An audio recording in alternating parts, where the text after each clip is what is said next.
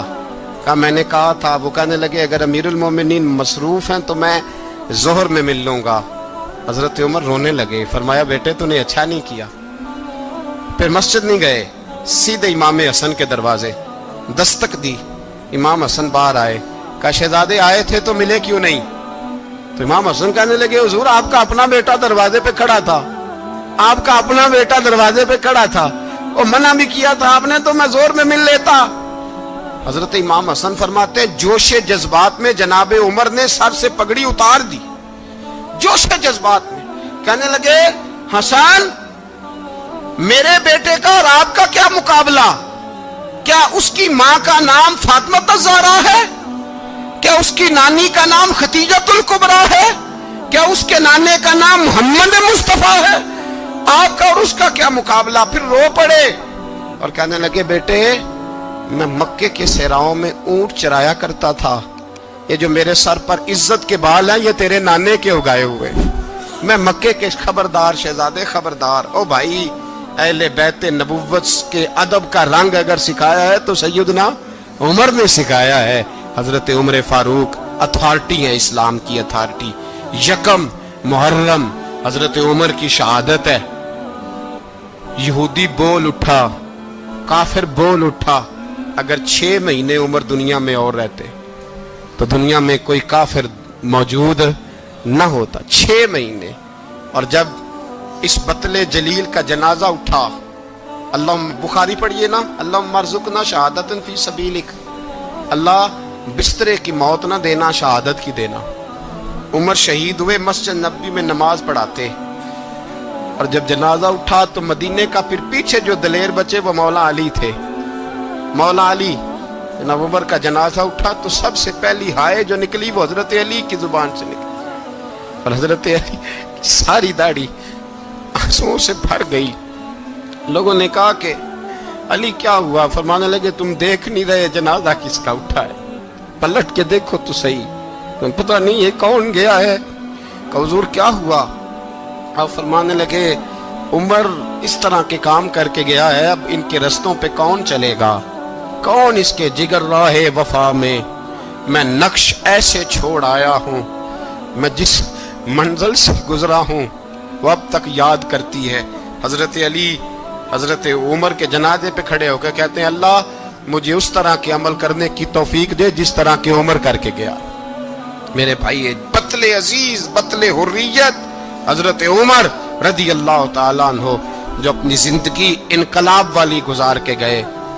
عمر جب دنیا سے گئے تو 80 دینار کا قرضہ تھا, 22 لاکھ مربع میل کا حکمران, اور اپنے بیٹے سے کہنے لگے بیٹے کوشش کرنا تیرے خاندان والے مل کے میرا قرضہ اتار دے, میری قبر پہ بوجھ نہ رہے, اور اگر خاندان والے مدد نہ کریں تو میرے دوستوں سے بات کرنا, وہ مدد نہ کریں تو پھر علی سے بات کرنا. ان کا پیار آپس میں اتنا, اور تو اختلاف ثابت کر رہا. 80 دینار کا قرضہ چھوڑ کر حضرت عمر دنیا سے گئے, اور جاتی دفعہ کہہ گئے میرے بعد میرے بچوں کو حکومت کے مشورے میں بھی شامل نہ کرنا, حکومت کے مشورے میں بھی میری اولاد شامل نہ ہو. اتنا بڑا شخص اتنا بڑا رنگ دے کے یکم محرم کو جب عمر فاروق کا وصال ہوا تو بیٹے سے کہنے لگے اماں عائشہ سے جا کے کہو میرا بھی نبی پاک کے روزے میں دفن ہونے کو دل کرتا ہے. ایک قبر کی جگہ ہے اماں جی نے اپنے لیے رکھی ہے, بخاری ہے بخاری. حضرت عائشہ کے پاس صاحبزادے گئے, کہنے لگے اماں جی عمر کو زخم لگ گیا ہے, حالت بڑی پریشانی والی ہے. وہ کہتے ہیں اگر اماں اجازت دیں. سید عائشہ رو پڑی, فرمانے لگی کہ وہ اپنی قبر کی جگہ تو نہیں نہ کسی کو دیتا, پر عمر نے کمال ہی بڑا کیا. اسے کہو جاؤ گنبد خضرا میں قیامت تک جو مصطفیٰ پہ اور ابو بکر پہ سلام پڑھے گا وہ تجھ پہ بھی سلام پڑھ کے جائے گا. جاؤ میں نے جگہ دی. اور اگر آپ نے ابھی تک ہمارا چینل سبسکرائب نہیں کیا تو فوراً سبسکرائب کیجئے, ساتھ ہی بیل آئیکن پر کلک کریں تاکہ مزید آنے والی ویڈیو ہیں وہ آپ کو وقت پر ملتی رہیں. اللہ حافظ.